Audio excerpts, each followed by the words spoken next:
السلام علیکم ورحمۃ اللہ وبرکاتہ۔ محترم ناظرین، آداب زندگی کا سلسلہ چل رہا تھا اور اس میں پاکی و صفائی کے باب میں سے کچھ چیزیں میں نے آپ کو بتائی تھی۔ آج پاکی اور صفائی کے باب میں سے آخری سبق لے کر آپ کے سامنے حاضر ہوا ہوں۔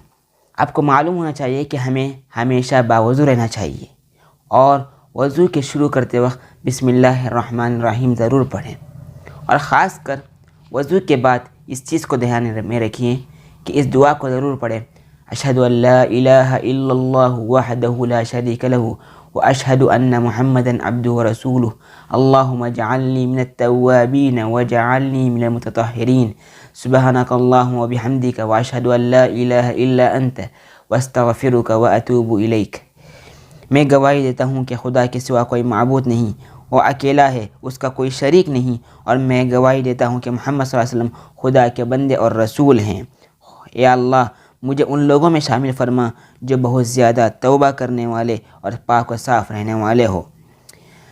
اے اللہ، تو پاک و برتر ہے۔ اپنی حمد و ثنا کے ساتھ میں گواہی دیتا ہوں کہ تیرے سوا کوئی معبود نہیں ہے، اور میں تجھ سے مغفرت طلب کرتا ہوں اور تجھ سے توبہ طلب کرتا ہوں۔ نبی کریم صلی اللہ علیہ وسلم نے ارشاد فرمایا ہے، بخاری اور مسلم کی روایت ہے، کہ میری امت کی قیامت کے دن نشانی یہ ہوگی کہ ان کی پیشانیاں اور وہ اعضائے وضو قیامت کے دن چمک رہے ہوں گے، لہٰذا جو اس چمک کو بڑھانا چاہے اچھی طرح بڑھا لے۔ اور ایک چیز یاد رکھ لیجئے کہ مسواک نبی کریم صلی اللہ علیہ وسلم کی امت سنت ہے۔ نبی کریم صلی اللہ علیہ وسلم نے ارشاد فرمایا ہے، اگر میری امت پر یہ چیز مشقت نہیں ہوتی تو میں ہر نماز کے بعد ان کو مسواک کرنا ضروری قرار دیتا۔ اس سے پتہ چلتا ہے کہ مسواک کی کتنی بڑی اہمیت ہے اور اس کو کرنے پر کتنا بڑا اجر ہے۔ اور جیسا کہ ہمیں معلوم ہونا چاہیے کہ پاکی و صفائی کا اہتمام کرنا چاہیے، کم از کم ہفتے میں ایک بار ضرور غسل کرنا چاہیے۔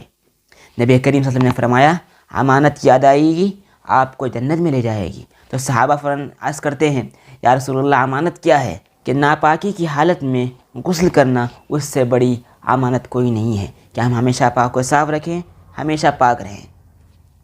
یاد رکھ لیجئے، اور ایک چیز، ناپاکی کی حالت میں ہرگز مسجد نہ جائیں۔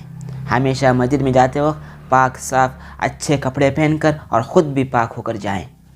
خاص طور پر بالوں میں تیل ڈالنے کا اہتمام کریں اور اپنے ناخن کو ترشوائیں، بالوں میں کنگھی کریں، تیل ڈالیں، خوشبو کا استعمال کریں۔ یہ سب نبی کریم صلی اللہ علیہ وسلم کی سنت ہے۔ اور چھینک آنے پر اس بات کا دھیان رکھیں، ہمیشہ منہ پر رومال رکھیں، سب کے سامنے ایسے نہ چھینکیں۔ یہ اخلاق کے بھی خلاف ہے اور صحت کے بھی خلاف ہے۔ ہماری وجہ سے کسی دوسرے کی صحت پر مضر اثرات پڑ سکتے ہیں، ان چیزوں کا خیال رکھیں۔ نبی کریم صلی اللہ علیہ وسلم خوشبو کو بہت پسند فرماتے تھے، اسی لیے آپ خیال رکھیے کہ ہمیشہ خوشبو کا استعمال کیجیے۔ اللہ تعالیٰ سے دعا کہ اللہ تعالیٰ ہمیں ان آداب کا خیال رکھنے کی توفیق عطا فرمائے۔